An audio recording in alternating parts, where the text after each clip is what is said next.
Can I be spicy for a second? I'll give you the honest truth. Okay, these are things that I don't say in the consultation calls, but I'm surely thinking about it.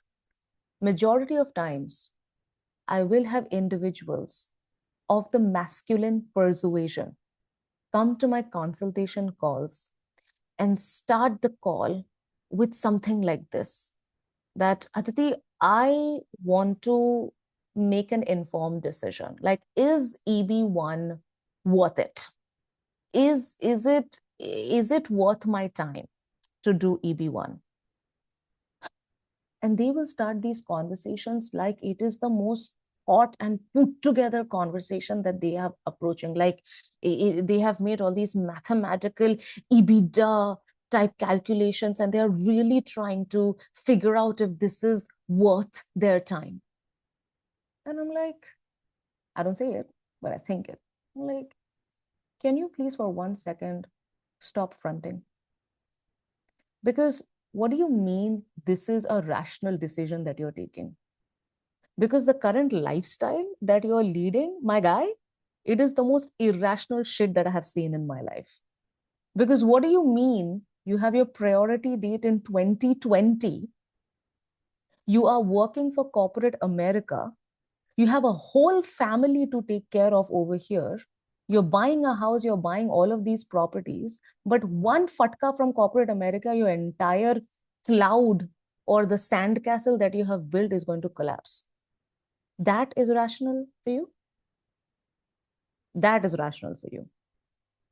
But somehow, you being asked to make yourself uncomfortable for the next 2-3 years to figure out your green card process through EB1 is irrational.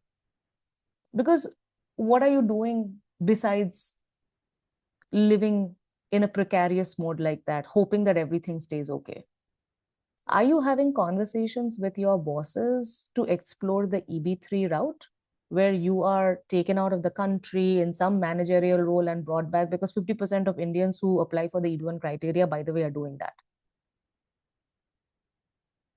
Are you doing that at least? Oh, no. Do you have $1 million in reserve and you're looking into EB5 with the expectation that you might get a green card, but then you have to remove all the other bits and bobs after 2 years? Are you doing that? Oh, you're not even doing that. So what rational decision are you making, my guy? Because your version of rational looks something like this, that your friends back home in India are going to be celebrating their 25th marriage anniversary, and they're going to pick up the phone and they're going to be like, Jitesh, yaar, are you coming for our 25th marriage anniversary? We would love to see you and your wife and the kids. And what are you going to say? At the ripe age of 60 or 70, nahi yaar, like in H1B ke dates nahi mile. You serious about that right now? That is your version of rational. Listen, I tried to be motivational. You can do it, but at some point, you got to call out bullshit when you see it. Because I am so tired of individuals of the masculine persuasion coming to these calls and putting up this face and being like, main bada ekdam like full executive decision, rational thinking I will do to see if EB1 is worth it or not. Bro, unless you have other contingency plans where you're seeing the face of a green card without putting yourself, your wife, and your family in a precarious ass situation, I don't want to hear a peep from you. I am making myself such an easy target for trolls. But come on, man. Come on. Like, what do you mean you're making a rational decision? This is the rational choice. This is the rational choice. There are certain things that are okay and probably cute in your 20s and 30s. But when you're talking about your 60s and 70s, it's just plain fucking embarrassing. For example, I went to a club the other day with my friend, and I saw these like weird ass 70, like 60, 70-year-old uncles just sitting over there, like with a drink in their hand and like ogling everybody. I go into your club in your 20s and 30s are okay. And like after a certain time, like, do you not have a morning routine? Do you not have to wake up and do yoga? Like, what the hell are you doing over here?